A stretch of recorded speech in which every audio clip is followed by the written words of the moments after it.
philosophy in practice. So all the principles that we've learned, how do we manifest it in our physical actions? It's basically a call and response to universal and elemental energy, which is found wherever you are. So, time to get practicing. Now, the main thing I also want you to remember is that these things we call forces of nature. Yes, in the Yoruba system, they are called Orisha. In the Akan system, they are called Abosom. In Asian Kemet, they were called Neteru. In the Bantu, the Congo, they are known as Nkisi or Minkisi. All these forces are universal.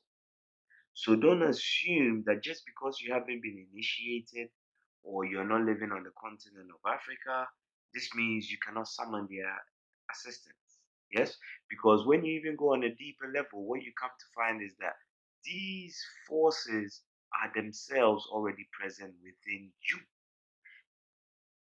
As you may know, the human being is just a microcosm of the actual universe, which is the macrocosm.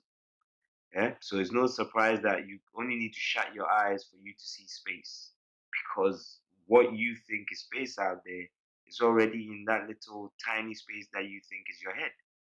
You are an extension of the cosmos. Okay, so do not be held back by these notions of not being initiated or not being from the continent, and as a result, you're somehow excluded. Not at all. Not at all. We live in the age of information. You can use the internet or books which are available to learn specific rituals of invocation for particular Orisha. And then you can then take it further with your own inner guidance. Because by that time, after practicing with a few of, if you want to call them the standard well-known rituals, you find your spirit, your divine intelligence, then guiding you as well how to customize that ritual. Yes, to maybe make it a bit more potent or to have a more directed outcome. So, time to get in touch with your spirit. Now, a point to note before we get into it is that your main, most important spiritual connection starts with your ancestors. Because remember, you, the present being now, you're just an embodiment of all their DNA from however many millennia ago. Yes, they're responsible for your traits, some of your memories, your particular actions that you decide to take. So the first, most important place to start is the call out to your ancestors. You have to develop that relationship with them because they will help you along that way.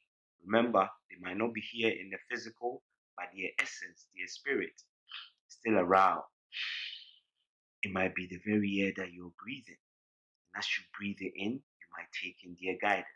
So start with your ancestors. But to move on to our active spiritual journey, these are some of the things that we will